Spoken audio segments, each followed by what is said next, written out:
Good morning students. लगता है आप लोग ठीक होंगे घर पे अपने। Okay, I am also fine. Okay, in yesterday session I explained you about the that that I told you about the that natural materials and artificial material, man-made or the artificial materials. I explained that natural materials and man-made, and I gave you some example related to that. In today's session I shall explain you the properties of matter, properties of materials you can say. Okay, देखिए उसमें properties of materials we have seen that different materials are used for making different objects. अलग अलग object को, अलग अलग चीज़ों को बनाने के लिए अलग अलग मटेरियल यूज होते हैं। यस, है ना। यूटेंसिल्स जो होते हैं, देखिए जो हमारे किचन में यूज़ होते हैं कुक करने के लिए, वो स्टील, आयरन या दूसरे मेटल के बनते हैं, है ना। जो घरों में हम लोग और चीज़ें यूज़ करते हैं, जैसे कि बेदिंग के लिए, वॉशिंग के लिए मग यूज़ करते हैं, है ना, या टूथब्रश, ये सब जो है वो उसे ये सब प्लास्टिक के बने होते हैं, है ना। आपने कभी सोचा इसका क्या रीज़न है, why? But do you know what decide which material should be used for making any given object? अब हम आपको ये बताएंगे कि डिफरेंट मटेरियल्स जो मटेरियल्स जो डिफरेंट ऑब्जेक्ट्स बने हैं वो डिफरेंट मटेरियल्स से क्यों बनाए जाते हैं। मीन्स एक ही मटेरियल से सारे के सारे ऑब्जेक्ट जो हम यूज में ला रहे हैं, why don't we make them from the same material? यहाँ पे सोचने की बात है ना। उनको अलग अलग मटेरियल से क्यों बनाया जाता है, उनको एक ही टाइप के मटेरियल से क्यों नहीं बनाते हैं, राइट बेटा। तो the choosing of material for making any object depending upon two things, ये दो बातों के ऊपर डिपेंड करता है कि हम कौन सा मटेरियल कोई भी चीज़ बनाने के लिए, कोई भी ऑब्जेक्ट बनाने के लिए क्या यूज करते हैं, क्यों यूज करते हैं। Choosing a material of making any object वो डिपेंड करता है वो दो चीज़ों के ऊपर। एक, वो जो मटेरियल, कोई भी ऑब्जेक्ट हम जो बनाए उसकी प्रॉपर्टीज क्या है, the property of the material, और उसको यूज में कहाँ लाना है, उसके यूजेस ऑफ द ऑब्जेक्ट, उसके ऑब्जेक्ट के, उस जो ऑब्जेक्ट हम उस मटेरियल से बना रहे हैं उसका यूज कहाँ पे करना है हमको। तो ये दो चीज़ें हमको ध्यान में रखनी पड़ती हैं जब हम कोई भी ऑब्जेक्ट बनाते हैं, उसकी प्रॉपर्टी मटेरियल की, और उसको हमें कहाँ यूज करना है। Now we will see next the properties of material that would be important. तो जो मटेरियल की प्रॉपर्टीज हैं जो हमारे लिए ज़रूरी हैं, जो हमें देखना है कि हमसे उससे कौन सी चीज़ बना सकते हैं, कौन सा ऑब्जेक्ट बना सकते हैं, वो they are many many properties. We will discuss here one by one, एक एक करके हम उनको डिस्कस करेंगे। उसमें सबसे पहली, that depends upon its appearance, उसके अपीयरेंस के ऊपर डिपेंड है।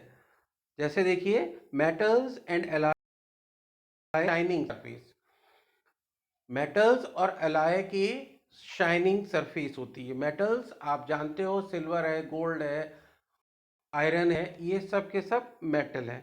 और एलॉय क्या होते हैं? एलॉय जो है वो टू और मोर मेटल को मिक्स करके बनते हैं, वो एलॉय कहलाते हैं।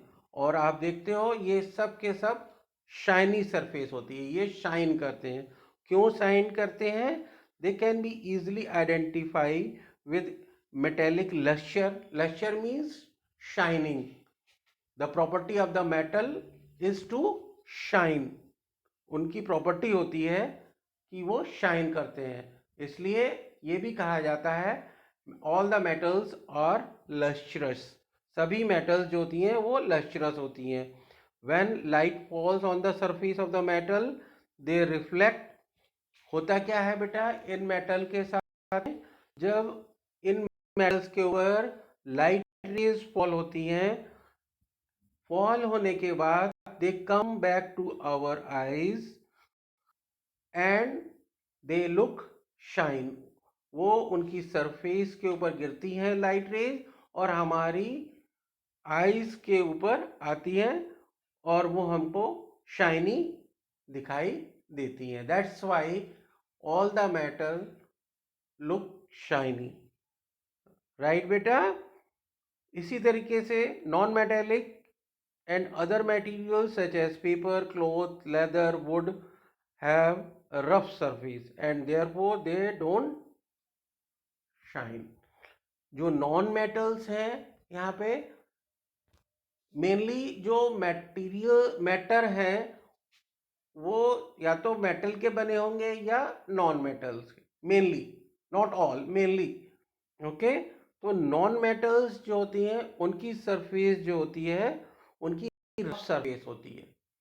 अब जब रफ सरफेस होगी तब क्या होगा बेटा, लाइट रेज उन ऊपर फॉल करेंगी तो वो प्रॉपरली फॉल होने के बाद वो जो बाउंस बैक होती है हमारी आईज में वो प्रॉपरली नहीं होती हैं, वो इधर उधर चली जाती हैं। Properly they are not coming to our eyes. That's why non metals और दूसरी मटेरियल्स जो हैं वो शाइन नहीं करते हैं। राइट बेटा? इसीलिए वो शाइन करते हैं। अब आया समझ में आपको? आप यूं भी कहते हो कि मेटल्स इसलिए शाइन करते हैं क्योंकि when light rays fall on them because they are having smooth surface they properly come back to our eyes and we can see them very clearly. That's why all the metals shine. But non metals के case में ऐसा नहीं है क्योंकि उनकी surface rough है। Light rays fall होने के बाद प्रॉपरली हमारी आईज पे बैक होके नहीं आती हैं, इसीलिए वो शाइन नहीं करती है। राइट बेटा? नेक्स्ट प्रॉपर्टी जो हम लोग डिस्कस करेंगे वो है hardness. Okay, hardness of the matter और the material. When you press some object they feel hard. जब आप किसी भी मटेरियल को आप दबाओगे तब वो हार्ड लगता है, बट सम ऑब्जेक्ट फील कुछ सॉफ्ट भी होते हैं। टेक के मेटल की एंड स्क्रैच। अब मेटल को ले लीजिए, कोई भी मेटल ले लीजिए, उसको आप दबाओगे तो वो हार्ड लगेगी आपको, है ना। वुड है, एल्युमिनियम है, आयरन है ना। ठीक है, इनको आप जब प्रेस करोगे तो वो you will feel them hard. Now you see you can easily scratch some materials. Some कुछ मटेरियल्स को जब आप स्क्रैच खुरचोगे, स्क्रैच खुरचना है ना, स्क्रैच करेंगे, while some others can not be scratch. कुछ स्क्रैच किए जा सकते हैं आराम से, कुछ नहीं किए जा सकते हैं। Materials which can be scratched और कंप्रेस्ड इजीली, जिनको स्क्रैच इजीली कर सकते हैं या हम उनको कंप्रेस कर सकते हैं इजीली, उनको दबा सकते हैं, उनकी साइज, उनका शेप चेंज करते हैं, उनका साइज कर सकते हैं, चेंज कर सकते हैं, वो कहलाते हैं सॉफ्ट मटेरियल्स। ठीक है, वो होते हैं soft materials. While other materials which are difficult to scratch और कंप्रेस आर कॉल्ड हार्ड। और जो मटेरियल को हम स्क्रैच इजीली नहीं कर सकते या कंप्रेस, उनको दबा नहीं, उनका साइज और शेप इजीली चेंज नहीं कर सकते, they are hard, like metals वो हार्ड होती हैं, इसलिए उनको हम इजीली कंप्रेस नहीं कर सकते हैं। रीज़न इज दैट क्योंकि उनके पार्टिकल्स जो होते हैं inside the matter, they are very closely packed to each other.